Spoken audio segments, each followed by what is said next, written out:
fast, stuffing them shits in the safe. Got me a spot out the way. Nigga just trying to be safe. Let's get to a sports talk.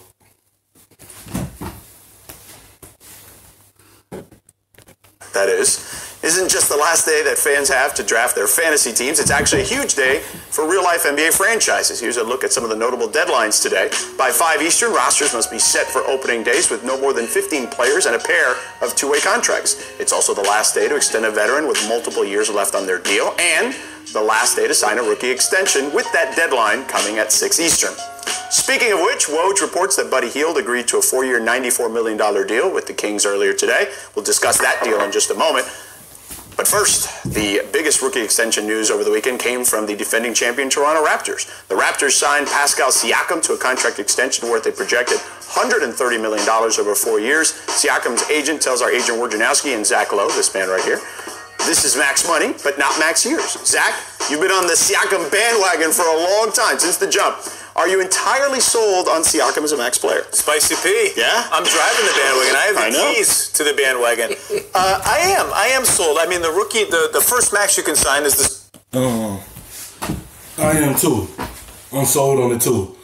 Because what he showed in the playoffs as a young player, that he deserved this $130 million contract. He could prove the team could go through him. This year, it's all on his shoulders. This is his team now. And I feel like he can handle that. Because everything is going to be through him. Team going to be built around him. He showed that improvement that you can build a franchise with Siakam. And that's why they extended him. Because if he would have went into free agency, he would have got that same amount of money for other teams. Because he's a solid power forward and small forward. They can get a job done for you. Nice scorer, energized, could defend, do a whole lot for a team. And that's why Toronto ain't let him go into free agency, because he know other teams will come after him. So they just gave him his money early. So we know we got our star players still here in Toronto with us. And they going to keep the same team around him. They still have a solid team this year. And everything will go through him this year.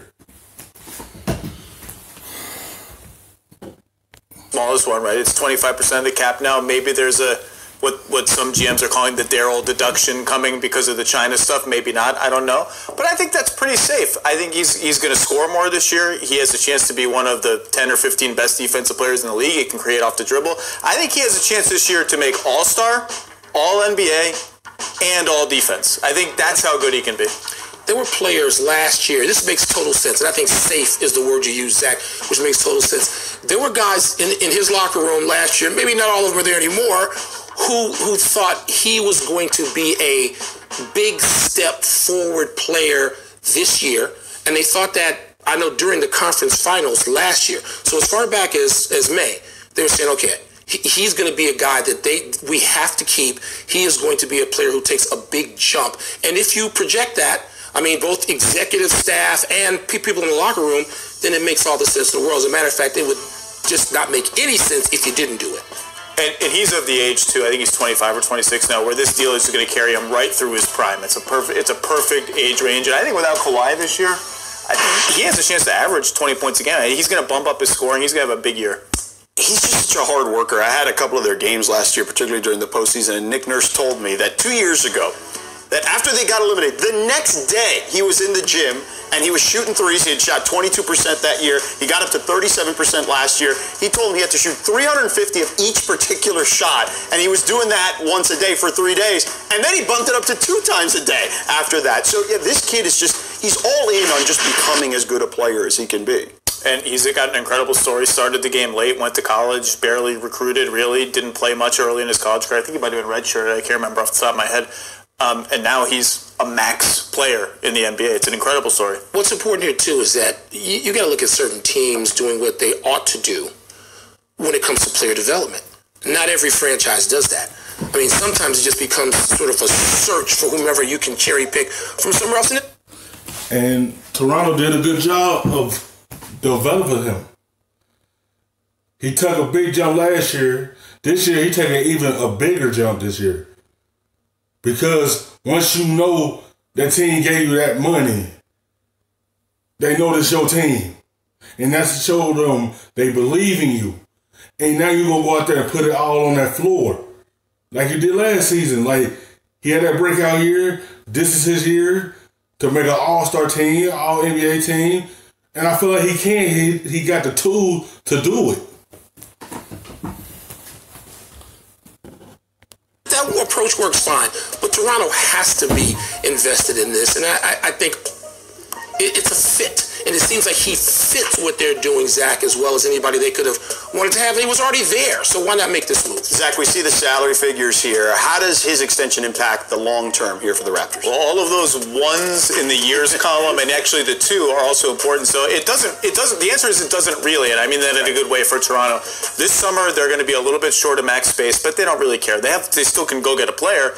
It's the summer of 2021, the summer of Giannis and many other players that they're concerned about, and they're crystal clear max slot plus that summer. So they're fine with that, and Lowry will expire by then.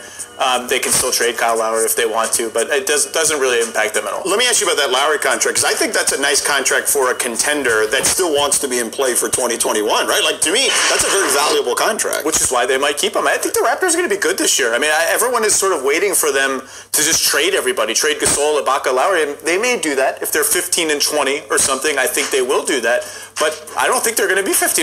I think they're going to be really good. I think we were expecting the same thing. I mean, just look at, as I obsessively go over 1 through 8 trying to figure it out. I mean, I have Toronto in the middle of that Eastern Conference pack, and it wouldn't surprise me if they win as North as, 4th. They've got the guts of a championship team there. I know there's a massive, massive loss you can't ignore. But if, again, you're projecting what this signing means and keeping this particular player to be one of your two now best players in that lineup. Yeah, that's why they're keeping this team together. They don't want to split this team apart. They just came off a championship win. They lost Kawhi. We know that's the big hole, but they still come together. They're still a solid team. They could probably potentially be top of the East, because the way the East set up, you can find yourself at the top. As long as you still got Kyle Lowry there, you still got Marcus out there, and Serge Ibaka, and Siakam. Those 4 good players right there that you still have in your lineup. They can get the job done. You got veterans, mixed with young players. That's a good combination, because the veterans can teach the players how to get the job done. And that's why you stand Siakam.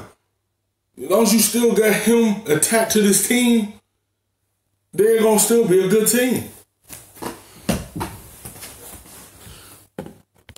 Then Toronto, they have to feel pretty good about themselves. And by the way, if I were a star free agent in 2 summers, 3 summers, whenever, I would look at Pascal Siakam as exactly the kind of guy I want to play with. He's unselfish. He defends every position. He is at his best. He would be a great second or third option. He's not going to ever be a first option on a championship team, but you slot him second or third like he was last year, you can clearly win the championship. Thanks for watching ESPN on YouTube. For more sports highlights and analysis, be sure to download the ESPN app. And for live stream